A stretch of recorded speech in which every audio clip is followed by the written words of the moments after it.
अश्वत्थामा महाभारत का वह नाम है जो हजारों साल बीत जाने के बाद भी रहस्य और श्रद्धा दोनों का प्रतीक बना हुआ है।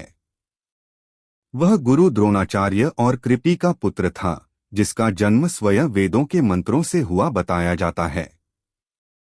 कहा जाता है कि वह जन्म से ही महाबली था और उसके माथे पर एक रत्न जड़ा हुआ था जो उसे किसी भी प्रकार के भय या मृत्यु से बचाता था। यह रत्न उसका दिव्य चिन्ह माना जाता था, जो उसे हर समय ऊर्जा और शक्ति प्रदान करता था। महाभारत में उसका नाम सबसे शक्तिशाली योद्धाओं में लिया जाता है, क्योंकि वह न केवल शस्त्र विद्या का धनी था, बल्कि भगवान शिव का अंश भी माना जाता था। ऐसा कहा जाता है कि द्रोणाचार्य ने पुत्र की प्राप्ति के लिए वर्षों तक तपस्या की थी और तब शिव ने अश्वत्थामा के रूप में जन्म लेने का वरदान दिया। इसलिए उसमें सामान्य मनुष्यों जैसी सीमाएं नहीं थीं। वह सदैव निडर, शक्तिशाली और युद्ध कौशल में अतुलनीय था। बचपन से ही वह अर्जुन का मित्र और प्रतिद्वंदी दोनों रहा, लेकिन जब महाभारत का युद्ध छिड़ा तो वह कौरव पक्ष की ओर से लड़ा।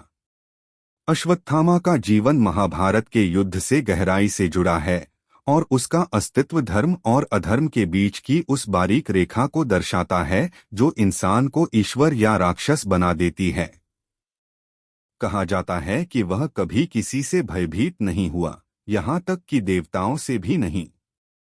जब द्रोणाचार्य का वध हुआ तब अश्वत्थामा का हृदय क्रोध से भर गया और उसी क्षण उसने प्रतिज्ञा ली कि वह पांडवों का अंत करके रहेगा। लेकिन उसका यह संकल्प उसे ऐसी दिशा में ले गया जहां से वापसी असंभव थी। उसके जीवन की यही शुरुआत आगे चलकर उस अमरता की कथा को जन्म देती है जो आज भी भारतीय इतिहास और आध्यात्मिक मान्यताओं का सबसे बड़ा रहस्य मानी जाती है। इस कथा की गहराई समझने के लिए हमें न केवल महाभारत के श्लोकों में जाना होगा, बल्कि उन पुरातात्विक, ऐतिहासिक और धार्मिक तथ्यों में भी जो बताते हैं कि अश्वत्थामा केवल एक पात्र नहीं, बल्कि एक जीवित प्रतीक है, जिसका अस्तित्व आज भी हमारी धरती पर कहीं न कहीं शेष है। महाभारत के युद्ध के दौरान अश्वत्थामा की भूमिका केवल एक योद्धा की नहीं थी, बल्कि वह उस युद्ध का सबसे महत्वपूर्ण रणनीतिकारों में से एक था। द्रोणाचार्य का पुत्र होने के नाते वह वेद, आयुर्वेद, धनुर्वेद और दिव्यास्त्रों के ज्ञान में निपुण था।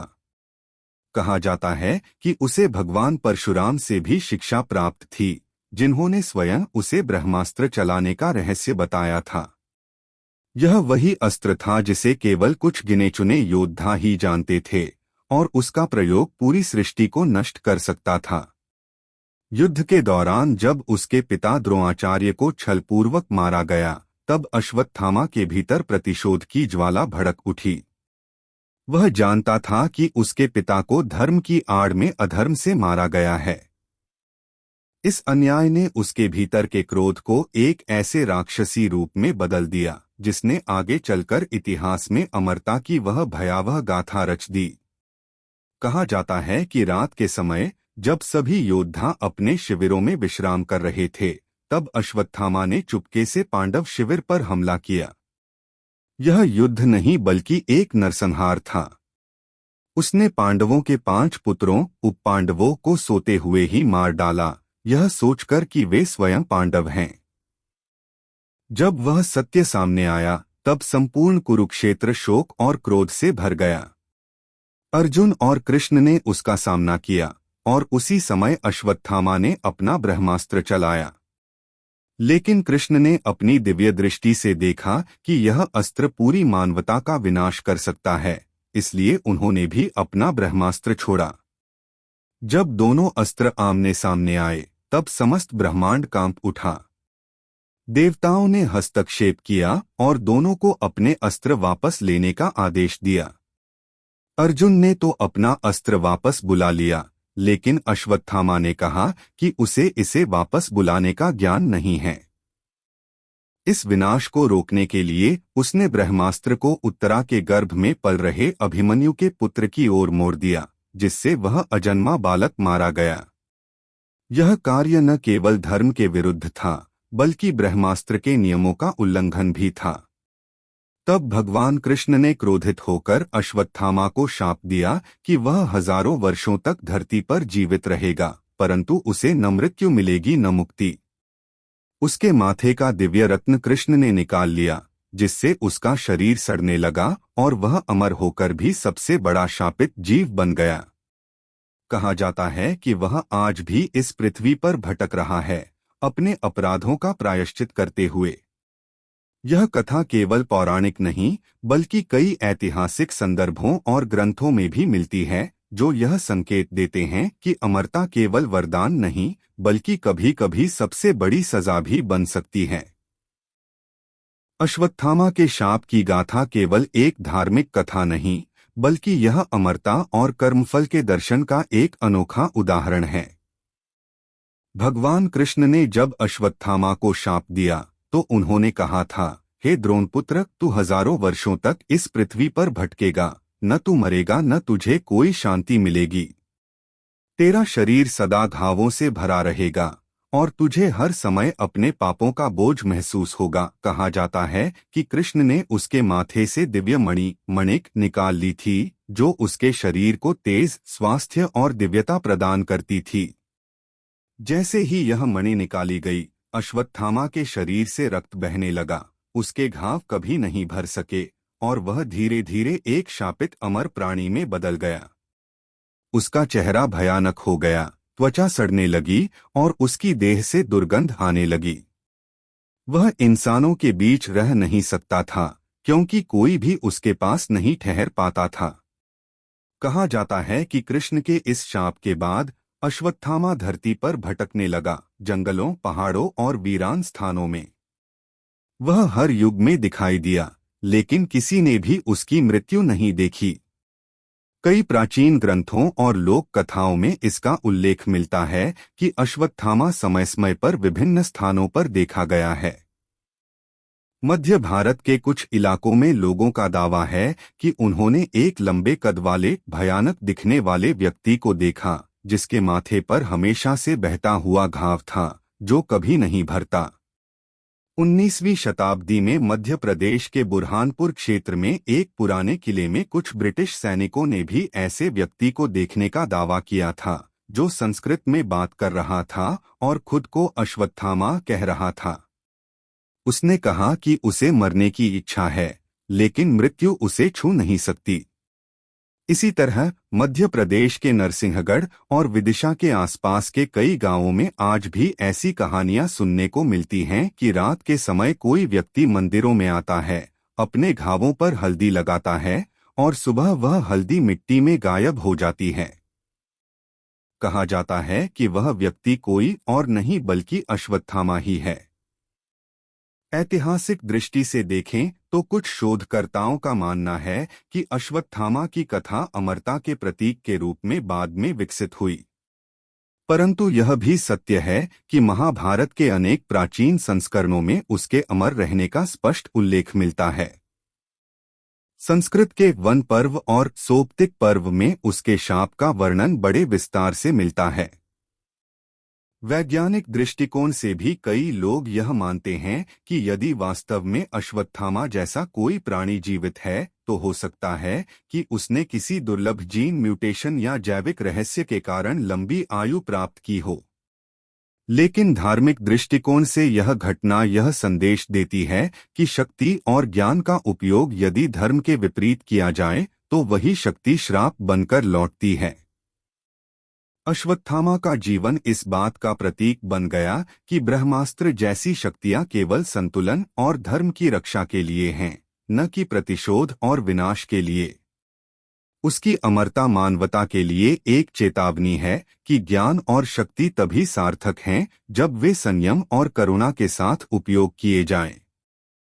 अश्वत्थामा के शाप के बाद का जीवन इतिहास के सबसे रहस्यमय अध्यायों में से एक है।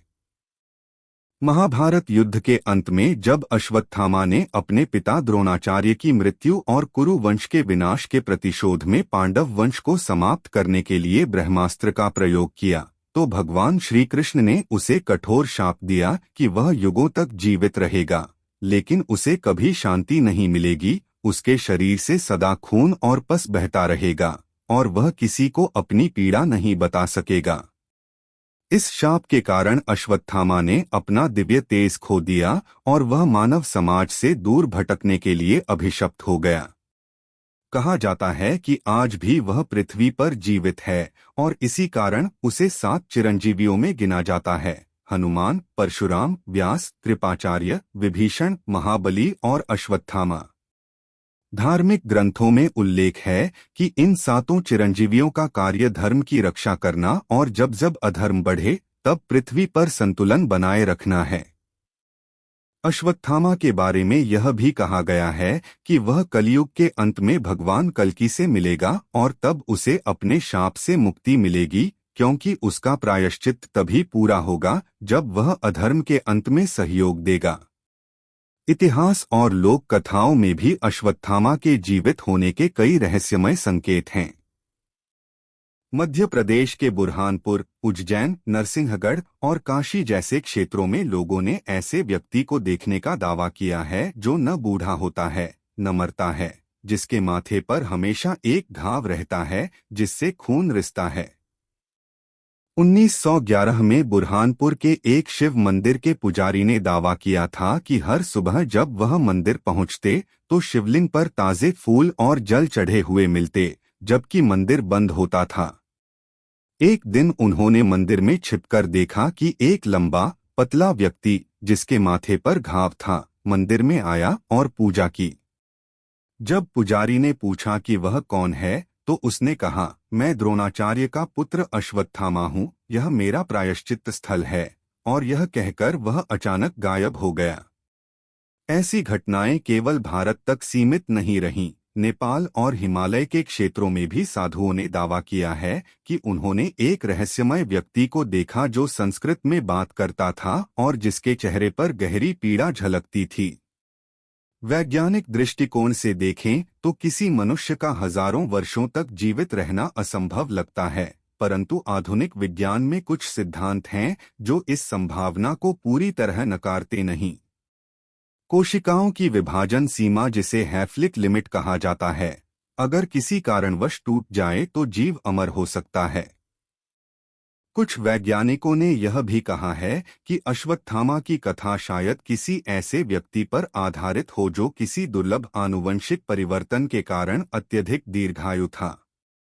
वहीं कुछ शोधकर्ताओं का मानना है कि अश्वत्थामा अब किसी भौतिक शरीर में नहीं बल्कि ऊर्जा रूप में अस्तित्व रखता है, जो समय और स्थान की सीमाओं से परे किसी आयाम में विद्यमान है। यह विचार आधुनिक क्वांटम फिजिक्स के पैरेलल डायमेंशन सिद्धांत से मेल खाता है। धार्मिक मान्यताओं के अनुसार जब कलियुग का अंत आएगा और अधर्म अपने चरम पर होगा, तब अश्वत्थामा प्रकट होगा और भगवान कल्कि को ब्रह्मास्त्र प्रदान करेगा ताकि वह अधर्म का अंत कर सकें। इस दृष्टिकोण से देखें तो महाभारत की कथा अभी समाप्त नहीं हुई है, वह समय के गर्भ में आज भी जीवित है और अश्वत्थामा उसकी अंतिम कड़ी के रूप में आज भी इस धरती पर भटक रहा है, अपने शाप से मुक्ति पाने की प्रतीक्षा में। अश्वत्थामा की अमरता का रहस्य केवल धार्मिक कथाओं में ही नहीं बल्कि भारत के लोकविश्वासों और ऐतिहासिक घटनाओं में भी गहराई से बुना हुआ है, जो इसे और भी अधिक रहस्यमय बनाता है। अनेक साधु संत, तपस्वी और ग्रामीण लोग दावा करते हैं कि उन्होंने ऐसे व्यक्ति को देखा जो अश्वत्थामा जैसा दिखता था, एक लंबा दुबला पतला आदमी जिसके माथे पर गहरा घाव था और जिससे निरंतर रक्त बहता रहता था। इस व्यक्ति को कई बार मंदिरों, गुफाओं और नदियों के किनारे घूमते देखा गया, जो हमेशा एकांत में रहता और किसी से बातचीत नहीं करता था। कहा जाता है कि 1948 में भीलवाड़ा, राजस्थान के एक मंदिर के पुजारी ने बताया कि एक रात जब वे मंदिर में रुक रहे थे तो उन्होंने एक व्यक्ति को देखा जो आधी रात को शिवलिंग पर जल चढ़ा रहा था। जब उन्होंने पूछा कि वह कौन है तो उसने कहा, मैं द्रोणाचार्य का पुत्र अश्वत्थामा हूँ, मेरा शाप अब भी समाप्त नहीं हुआ। यह कहने के बाद वह व्यक्ति गायब हो गया। इसी तरह गुजरात और उत्तराखंड के कुछ इलाकों में भी यह दावा किया गया है कि स्थानीय लोगों ने एक ऐसे आदमी को देखा जो न बूढ़ा होता है, न मरता है और जो हमेशा भगवान शिव के मंदिरों में दिखाई देता है। इन घटनाओं को चाहे कोई अंधविश्वास कहे या रहस्यमयी संयोग, लेकिन यह तथ्य है कि इतने वर्षों से एक ही जैसे वर्णन सामने आते रहे हैं। दूसरी ओर वैज्ञानिकों ने इस रहस्य को समझने की कई कोशिशें की हैं। कुछ वैज्ञानिकों का मानना है कि अश्वत्थामा जैसी कथा शायद किसी ऐसे व्यक्ति से प्रेरित हो सकती है जो किसी दुर्लभ जीन म्यूटेशन से ग्रसित था, जिससे उसकी कोशिकाएं सामान्य लोगों की तुलना में बहुत धीमी गति से वृद्ध होती थीं। आज विज्ञान में एंटी एजिंग रिसर्च और सेलुलर रीजेनरेशन पर जो प्रयोग हो रहे हैं, वे यह दिखाते हैं कि भविष्य में मनुष्य की उम्र को कई गुना बढ़ाया जा सकता है। लेकिन हजारों साल जीवित रहना आज भी असंभव माना जाता है। वहीं कुछ आध्यात्मिक शोधकर्ता कहते हैं कि अश्वत्थामा का अस्तित्व अब किसी भौतिक रूप में नहीं बल्कि एनर्जी फॉर्म में है। वह ऊर्जा के रूप में इस ब्रह्मांड में मौजूद है और केवल उच्च साधना करने वाले व्यक्ति ही उसकी उपस्थिति को अनुभव कर सकते हैं। उन्होंने यह भी कहा कि कुछ विशेष स्थानों जैसे काशी, बद्रीनाथ, कैलाश पर्वत और तुंगनाथ में उसकी उपस्थिति का आभास आज भी किया जा सकता है। दिलचस्प बात यह है कि महाभारत के कई बाद के संस्करणों में कहा गया है कि अश्वत्थामा हर युग में किसी न किसी रूप में प्रकट होता है, ताकि मनुष्यता को यह याद दिला सके कि अहंकार और हिंसा का परिणाम क्या होता है।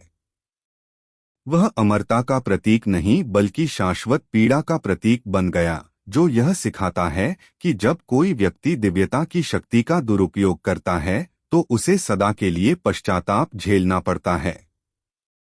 इस दृष्टि से देखें तो अश्वत्थामा केवल एक चरित्र नहीं बल्कि एक चेतावनी है, धर्म, विज्ञान और इतिहास के संगम पर खड़ा एक रहस्य जो आज भी हमारे समय, विश्वास और जीवन के अर्थ को चुनौती देता है।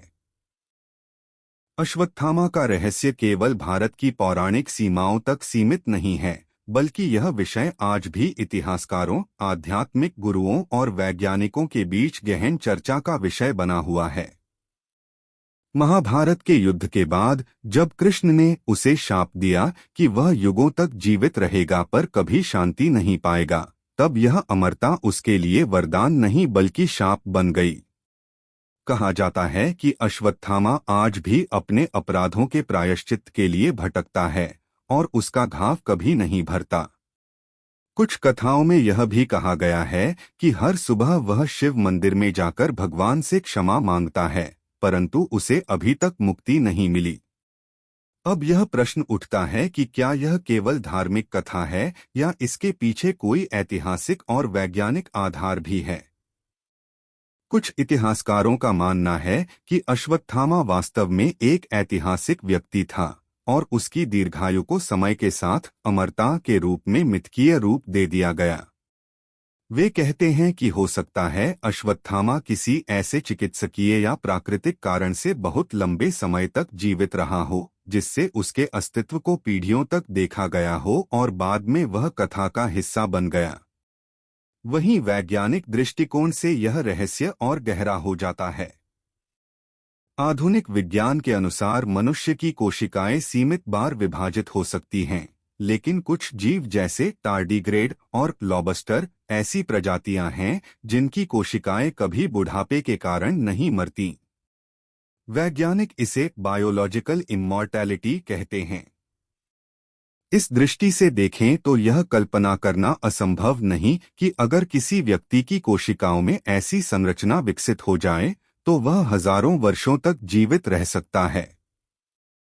कई वैज्ञानिक मानते हैं कि अश्वत्थामा जैसे पात्र शायद किसी ऐसे प्राचीन व्यक्ति की याद हैं जिसने विज्ञान या योगिक शक्ति से अपनी आयु बढ़ाई थी। आयुर्वेदिक ग्रंथों में कायाकल्प की चर्चा मिलती है, जिसमें साधना और औषधियों के संयोजन से शरीर को पुनर्जीवित किया जा सकता है। कई सिद्ध योगियों ने यह दावा किया है कि गहन तपस्या और प्राणायाम के माध्यम से उन्होंने अपने शरीर की उम्र को स्थिर रखा। क्या अश्वत्थामा ने भी ऐसा ही कुछ किया होगा?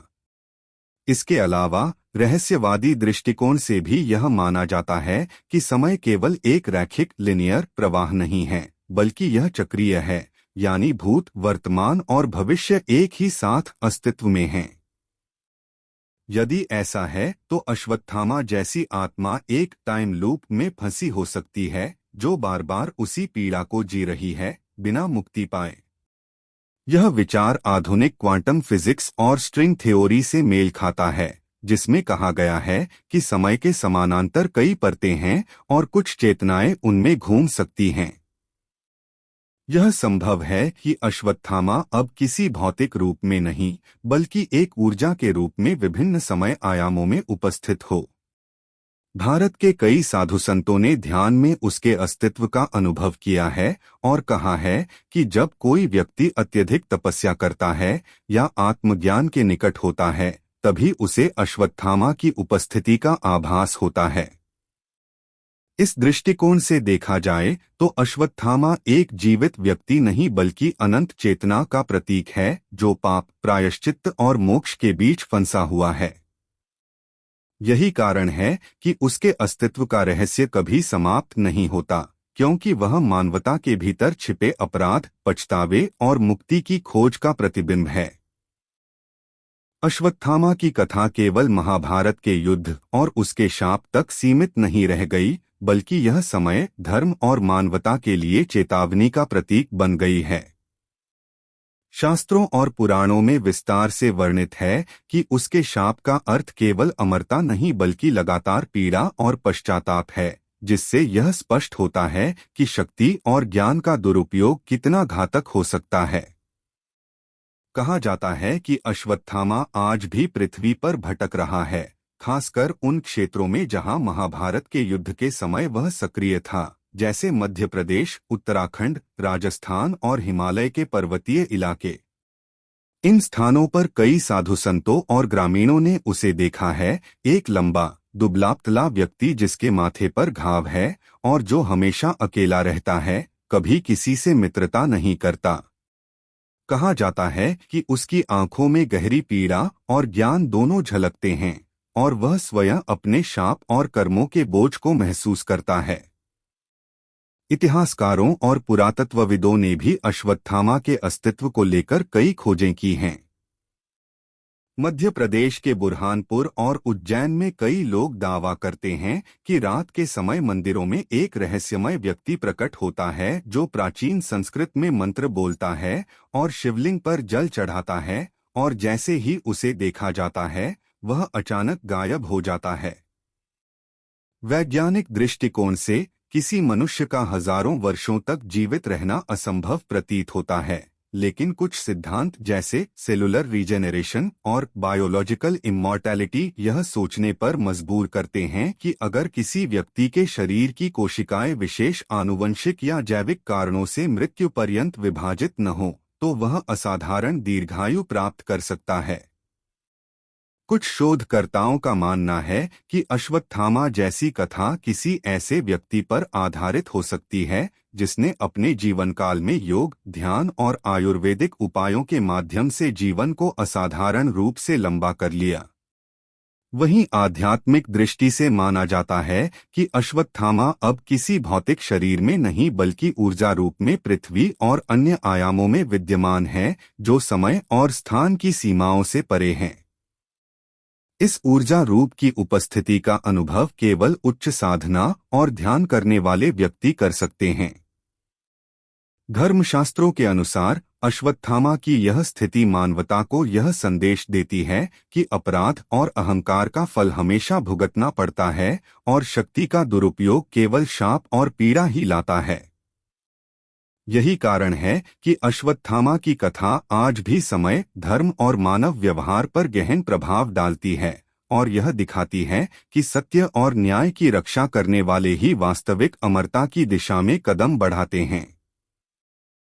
अश्वत्थामा का रहस्य केवल धार्मिक या ऐतिहासिक कथा तक सीमित नहीं है, बल्कि यह मानव चेतना, समय और विज्ञान के दृष्टिकोण से भी बेहद रोचक और चुनौतीपूर्ण विषय बन गया है।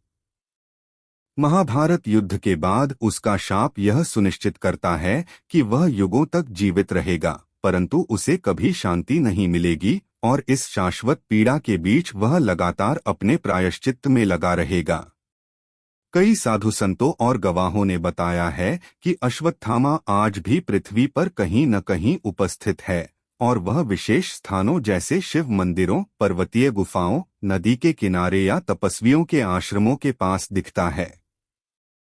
मध्य प्रदेश, राजस्थान, उत्तराखंड और हिमालय के दूरदराज इलाकों में कई लोग दावा करते हैं कि उन्होंने एक लंबे, दुबले-पतले, घावों से भरे व्यक्ति को देखा है, जो न बूढ़ा होता है न जवान और जो हमेशा एकांत में रहता है, कभी किसी से बातचीत नहीं करता। कहा जाता है कि उसके घाव हमेशा ताजे रहते हैं और उससे खून बहता रहता है, जो उसके शाप की वास्तविकता को प्रमाणित करता है। इतिहासकारों और पुरातत्वविदों ने भी इस रहस्य को समझने की कई कोशिशें की हैं और कुछ दस्तावेज बताते हैं कि अश्वत्थामा के दर्शन और उसके अस्तित्व के प्रमाण पुराने राजवंशों की अभिलेखागार में भी मिले हैं। विज्ञान की दृष्टि से देखें तो किसी मनुष्य का हजारों वर्षों तक जीवित रहना असंभव प्रतीत होता है, लेकिन आधुनिक अनुसंधान जैसे cellular regeneration, anti ageing biotechnology और बायोलॉजिकल इमॉर्टैलिटी के सिद्धांत यह संकेत देते हैं कि अगर किसी व्यक्ति की कोशिकाओं में विभाजन की सीमा न हो और उनका नवीनीकरण स्थायी रूप से चलता रहे, तो दीर्घायु या असाधारण जीवन संभव हो सकता है। कुछ वैज्ञानिक मानते हैं कि अश्वत्थामा जैसी कथा शायद किसी ऐसे व्यक्ति पर आधारित हो सकती है जिसने योग, ध्यान, आयुर्वेद और विशेष औषधियों के संयोजन से अपने जीवन को असाधारण रूप से लंबा कर लिया। वहीं आध्यात्मिक दृष्टि से माना जाता है कि अश्वत्थामा अब किसी भौतिक शरीर में नहीं बल्कि ऊर्जा और चेतना के रूप में विद्यमान है, जो समय और स्थान की सीमाओं से परे है और विभिन्न आयामों में विचरण करता है। कई साधु संतों ने ध्यान और समाधि के दौरान उसकी उपस्थिति का अनुभव किया है और दावा किया है कि उसका अस्तित्व सिर्फ दृष्टिगत नहीं बल्कि चेतनात्मक ऊर्जा के रूप में स्थायी है। इसके अतिरिक्त पुराणों और शास्त्रों में यह वर्णित है कि अश्वत्थामा के अमर रहने का उद्देश्य केवल प्रायश्चित नहीं है, बल्कि वह कलियुग में अधर्म और अन्याय के समय मानवता को चेतावनी देने और धर्म की रक्षा करने के लिए उपस्थित रहेगा। इसे केवल एक धार्मिक विश्वास के रूप में न देखें, बल्कि यह एक चेतावनी भी है कि शक्ति, ज्ञान और अहंकार का दुरुपयोग कितना विनाशकारी हो सकता है और किस तरह इसके परिणाम अनंत पीड़ा और शाश्वत अस्तित्व में परिवर्तित हो सकते हैं। यही कारण है कि अश्वत्थामा का रहस्य आज भी विज्ञान, धर्म और इतिहास के संगम पर मानव चेतना के लिए एक अद्वितीय पहेली बना हुआ है, जो यह सोचने पर मजबूर करता है कि क्या मृत्यु के बाहर भी जीवन के ऐसे आयाम मौजूद हैं और क्या समय और चेतना के सीमित होने की हमारी धारणाएं पूरी तरह सही हैं। अश्वत्थामा का रहस्य समय और मानव इतिहास के सबसे गहन और चुनौतीपूर्ण अध्यायों में से एक माना जाता है, क्योंकि यह न केवल महाभारत की कथा का हिस्सा है, बल्कि आज भी यह सवाल उठता है कि क्या वह वास्तव में जीवित है और अगर है तो किस रूप में। शास्त्रों और पुराणों में विस्तार से वर्णित है कि महाभारत युद्ध के दौरान अश्वत्थामा ने अपने पिता द्रोणाचार्य की मृत्यु और पांडवों के प्रति प्रतिशोध के चलते ब्रह्मास्त्र का प्रयोग किया, जिसके परिणामस्वरूप भगवान श्री कृष्ण ने उसे शाप दिया कि वह युगों तक जीवित रहेगा, लेकिन उसे कभी शांति नहीं मिलेगी और उसके शरीर से सदा खून और पस बहता रहेगा। यही शाप उसे आज भी पृथ्वी पर भटकते हुए और अपने प्रायश्चित्त में लगे रहने के लिए बाध्य करता है। अनेक साधु संतों और लोक कथाओं में इसके दर्शन और प्रमाण मिलते हैं, विशेषकर मध्य भारत, राजस्थान, उत्तराखंड और हिमालयी क्षेत्रों में, जहां कई लोग दावा करते हैं कि उन्होंने एक लंबा, दुबला-पतला व्यक्ति देखा है, जिसका माथा घावों से भरा हुआ है और जो अकेले भटकता रहता है। कहा जाता है कि वह कभी किसी से मित्रता नहीं करता और केवल मंदिरों या गुफाओं में प्रकट होता है, जैसे कि शिव मंदिरों में जल चढ़ाना, ध्यान करना और प्रायश्चित करना। कुछ गवाहों का यह भी कहना है कि उसने समय समय पर विशेष संदेश और चेतावनी देने का कार्य किया, जैसे कि मानवता को यह याद दिलाना कि शक्ति और ज्ञान का दुरुपयोग विनाशकारी परिणाम लाता है। वैज्ञानिक दृष्टिकोण से देखें तो किसी मनुष्य का हजारों वर्षों तक जीवित रहना असंभव प्रतीत होता है, लेकिन आधुनिक विज्ञान के सिद्धांत जैसे सेलुलर रीजेनरेशन, बायोलॉजिकल इमॉर्टैलिटी और एंटी एजिंग पर चल रहे शोध यह सोचने पर मजबूर करते हैं कि अगर किसी व्यक्ति की कोशिकाएं विशेष आनुवंशिक या जैविक कारणों से मृत्यु पर्यंत विभाजित न हो तो असाधारण दीर्घायु प्राप्त हो सकती है। कुछ शोधकर्ता मानते हैं कि अश्वत्थामा जैसी कथा किसी ऐसे व्यक्ति पर आधारित हो सकती है जिसने योग, ध्यान और आयुर्वेदिक उपायों के माध्यम से अपने जीवनकाल को असाधारण रूप से लंबा कर लिया। आध्यात्मिक दृष्टि से कहा जाता है कि अश्वत्थामा अब भौतिक रूप में नहीं बल्कि ऊर्जा रूप में विद्यमान है, जो समय और स्थान की सीमाओं से परे विभिन्न आयामों में विचरण करता है और केवल उच्च साधक या तपस्वी ही उसकी उपस्थिति का अनुभव कर सकते हैं। इसके अतिरिक्त शास्त्रों में यह भी उल्लेख है कि अश्वत्थामा का अमर रहना केवल प्रायश्चित नहीं है, बल्कि वह कलियुग में धर्म की रक्षा करने, अधर्म और अन्याय के समय चेतावनी देने और मानवता को सही मार्ग दिखाने के लिए उपस्थित रहेगा। यह संकेत करता है कि शक्ति और ज्ञान का दुरुपयोग अनंत पीड़ा और शाश्वत अस्तित्व में परिणत हो सकता है, और यही कारण है कि अश्वत्थामा आज भी समय, धर्म, इतिहास और विज्ञान के संगम पर मानव चेतना के लिए एक गहन रहस्य बना हुआ है, जो यह सोचने पर मजबूर करता है कि क्या मृत्यु और जीवन केवल भौतिक सीमाओं तक ही सीमित हैं या इसके परे भी चेतना का कोई आयाम मौजूद है जिसे हम अभी समझ नहीं पाए हैं। अश्वत्थामा का रहस्य न केवल महाभारत के युद्ध और उसके शाप तक सीमित है, बल्कि यह आज भी धर्म, विज्ञान और मानव चेतना के बीच एक अद्वितीय रहस्य बना हुआ है, जो हमें समय, अमरता और चेतना की वास्तविकताओं पर सोचने पर मजबूर करता है। महाभारत के युद्ध के अंत में जब अश्वत्थामा ने अपने पिता द्रोणाचार्य की मृत्यु और पांडवों के प्रति प्रतिशोध में ब्रह्मास्त्र का प्रयोग किया, तो भगवान श्री कृष्ण ने उसे शाप दिया कि वह युगों तक जीवित रहेगा, परंतु उसे कभी शांति नहीं मिलेगी और उसके शरीर से निरंतर रक्त और पस बहता रहेगा। यही शाप उसे हजारों वर्षों से पृथ्वी पर भटकते रहने के लिए बाध्य करता है और उसे अपने कर्मों के प्रायश्चित में हमेशा संलग्न रखता है। अनेक गवाह और साधु संत दावा करते हैं कि उन्होंने अश्वत्थामा को विभिन्न समय और स्थानों पर देखा है। मध्य प्रदेश, राजस्थान, उत्तराखंड और हिमालय के दुर्गम इलाकों में मंदिरों, गुफाओं और नदी के किनारे। उन्होंने बताया कि वह लंबा, दुबला-पतला और घावों से भरा व्यक्ति है जो अकेला रहता है और केवल अपने शाप और प्रायश्चित में लिप्त रहता है।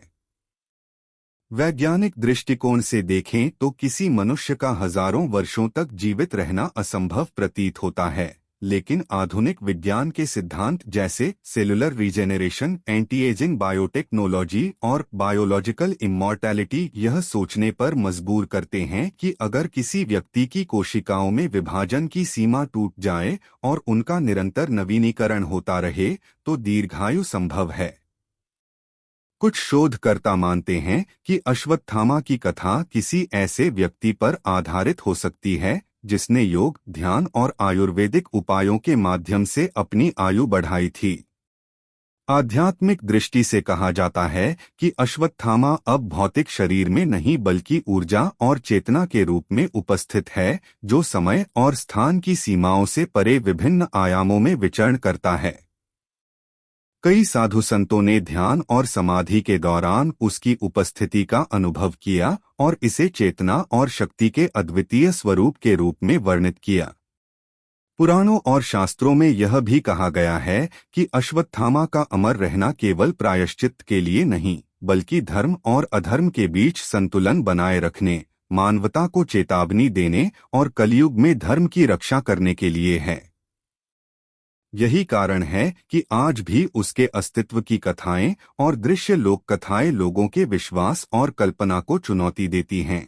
और यह सोचने पर मजबूर करती हैं कि क्या जीवन और मृत्यु केवल भौतिक सीमाओं तक सीमित हैं या चेतना और समय के ऐसे आयाम हैं जो अभी हमारे समझ और अनुभव से परे हैं।